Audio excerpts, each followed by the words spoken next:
আগামী 21শে জুন আন্তর্জাতিক যোগ দিবসকে সামনে রেখে হুগলি গ্রামীণ পুলিশের উদ্যোগে এবং সিঙ্গুর থানার ব্যবস্থাপনায় এক বিশেষ যোগা অনুশীলন শিবিরের আয়োজন করা হয়।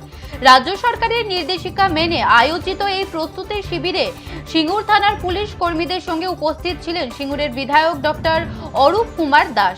উল্লেখ্য, আগামী 21শে জুন মূল অনুষ্ঠানে কলকাতার রেড রোডে ভারতের প্রধানমন্ত্রী নরেন্দ্র মোদী ও পশ্চিমবঙ্গের মুখ্যমন্ত্রী শুভেন্দু অধিকারী যোগ দিবস পালন করবে। সেই উপলক্ষে জেলায় জেলায় সমস্ত সরকারি দপ্তর ও পুলিশ প্রশাসনের কর্মীদের যোগাসন করার নির্দেশ দিয়েছে রাজ্য সরকার, যার প্রস্তুতি এখন বিভিন্ন মহলে তুঙ্গে।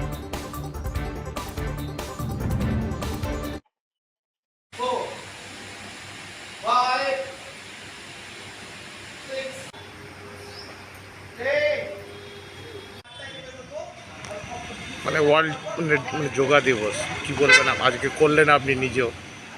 তো আমাদের ভারতবর্ষের যশস্বী প্রধানমন্ত্রীর উদ্যোগে আজকে সারা বিশ্ব 21শে জুনকে বিশ্ব যোগ দিবসের স্বীকৃতি দিয়েছে 2015 সালে। তো সেই উপলক্ষে এবারে প্রথম যে সরকার এসছে, ভারতীয় জনতা পার্টির সরকার, সেই সরকার 21শে জুন ব্রিগেড প্যারেড গ্রাউন্ডে ভারতের যশস্বী প্রধানমন্ত্রীর উপস্থিতিতে যোগ দিবস পালিত হবে। তার প্রাক্কালে আমাদের মাননীয় মুখ্যমন্ত্রী শুভেন্দু অধিকারীর নির্দেশ মতো প্রত্যেকটা জায়গাতেই যোগের কার্যক্রম চলছে এবং যোগের অভ্যাস চলছে।